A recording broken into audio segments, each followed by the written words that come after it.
आज हम जेबी प्रिस्टले द्वारा कंपोज मेकिंग राइटिंग सिंपल ऐसे की थीम डिस्कस करेंगे। Presley is a versatile genius. Presley बहुमुखी प्रतिभा के धनी है।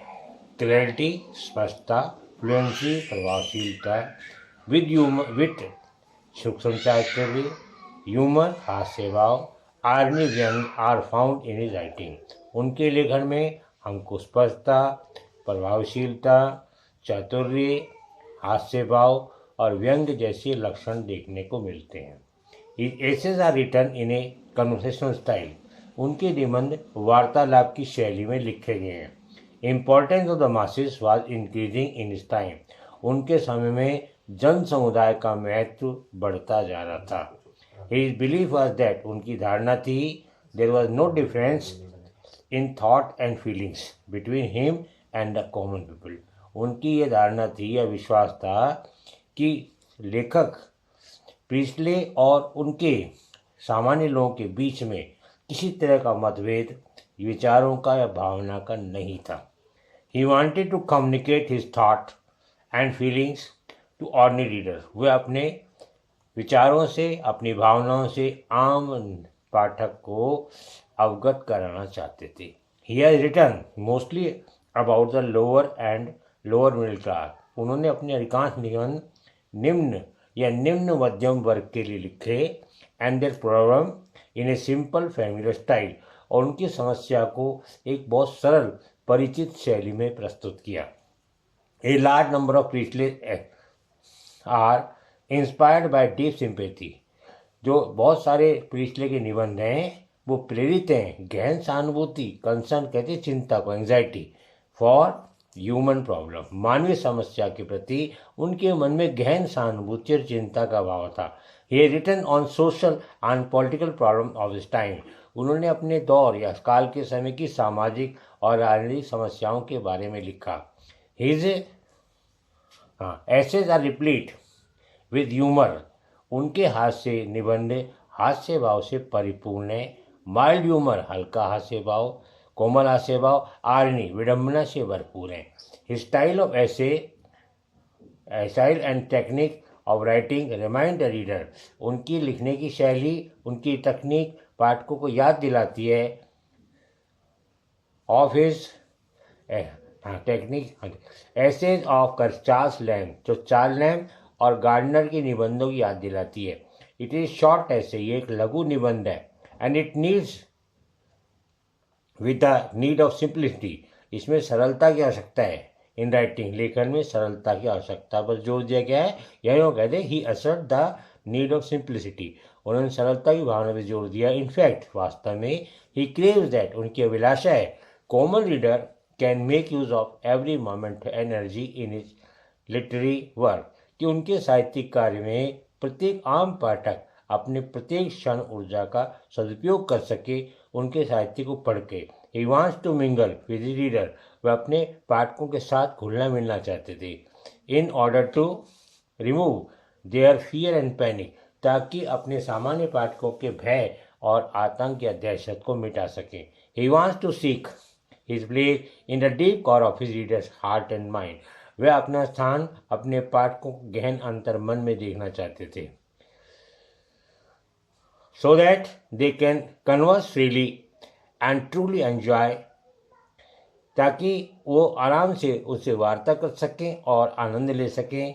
His style is conversational, उनकी शैली वार्तालाप की है।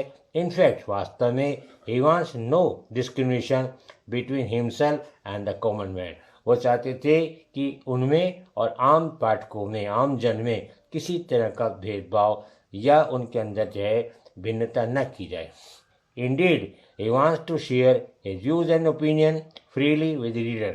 वास्तव में वे अपने विचार और ओपिनियन को अपने पाठकों के साथ शेयर करना चाहते थे।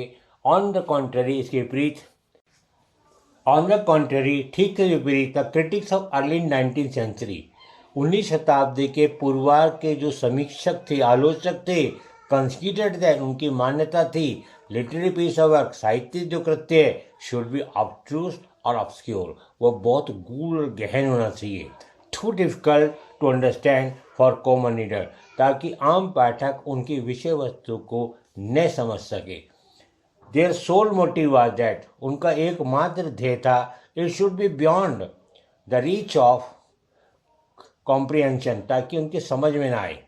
But they can not be accuse for their cumbersome style of writing, लेकिन उनकी जटिल शैली के लिए हम इनके दोषी नहीं ठहरा सकते। We can not blame them for egotism, हम उनको उनके अहंकार के लिए, स्नोबरी कहते हैं फॉल्स प्राइड, उनके मिथ्या आडंबर के लिए हम दोषी नहीं रखते। For as they had to cater to the needs, moods and whims of ruling class, उनको शासक वर्ग, अभिजात वर्ग की आवश्यकताओं, उनके मन स्थिति, उनकी सनक का भावना का ध्यान रखना पड़ता था। As they were nourished and protected by them, क्योंकि शासक वर्ग ही, ये जो एरिस्टोक्रेट क्लास है, यही उनका पालनहार था, यही उनको संरक्षण देता था। Hence their attitude was not only scornful but also contemptuous for ordinary reader. इसलिए उस दौर के समीक्षक, उस 1930 के दौर के समीक्षकों की जो शैली थी वो आम पाठकों के लिए नफरत और घृणा से भरी हुई थी, तिरस्कार से भरी हुई थी। स्कॉर्नफुल कहते हैं हेबिटेड डिसडेन, तीव्र नफरत, और कंडित तिरस्कार। इसलिए उनका जो रुझान था वो आम पाठकों के प्रति घृणा और तिरस्कार से भरा था। इनफैक्ट वास्तव में they want to conceal their literary content, वो अपने साहित्यिक सामग्री को छिपाना चाहते थे from lower middle class of society, समाज के निम्न तबके के लोगों को अपने ज्ञान से लाभान्वित नहीं कराना चाहते थे। In fact they were well wisher of aristocratic society, अन्य शब्दों का आ जाए वो तो सामंतवादी समाज के शुभचिंतक थे, तो अपने सामंतवादी समाज का ध्यान रखेंगे न कि निम्न तबके का, क्योंकि वो अहंकार में डूबे हुए थे। वो नहीं चाहते थे उनसे ज्ञान से निम्न वर्ग को फायदा हो। अकॉर्डिंग टू प्रीस्टले के अनुसार, to write in easy language and style, सरल भाषा में सरल शैली लिखना is not an easy task, ये कोई सरल कृत्य नहीं है। Indeed it is a prominent and distinguished quality of a writer of literary work. इसके लिए साहित्यिक काम लिखने वाले लेखक को बहुत ज़्यादा प्रमुख विशिष्ट गुण अपनाने पड़ते हैं। If he can express his thoughts and opinion in easy understanding, यदि वो अपने विचार, अपनी भावनाओं को सरल समझने योग्य अंदाज में पेश करना चाहे तो उसे बहुत पसीना बहाना पड़ता है। It is an arduous task, ये बहुत दुर्लभ कठिन काम है। As it required a lot of toil, इसमें बहुत श्रम चाहिए, परसिवरेंस, इसमें निष्ठा चाहिए, एंड डेडिकेशन, समर्पित भावना चाहिए on the part of the writer, लेखक को अपनी तरफ से इन गुणों को अर्जित करना चाहिए। टू राइट इन क्रेडिबल, ताकि विश्वसनीय, कन्विंसिंग मैनर, आश्वस्त अंदाज में लिखे, in order to win the heart of reader, ताकि अपने पाठकों के दिल को जीत सके। बस